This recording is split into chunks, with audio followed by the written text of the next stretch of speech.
El cocodrilo emplea una estrategia de emboscada para cazar a sus presas.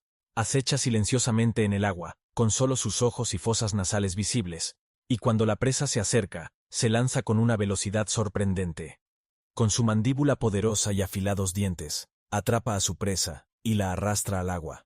Una vez bajo el agua, utiliza su fuerza y maniobrabilidad para ahogar y desmembrar a su presa antes de devorarla. Su método de caza es eficiente y letal, adaptado a su vida semiacuática.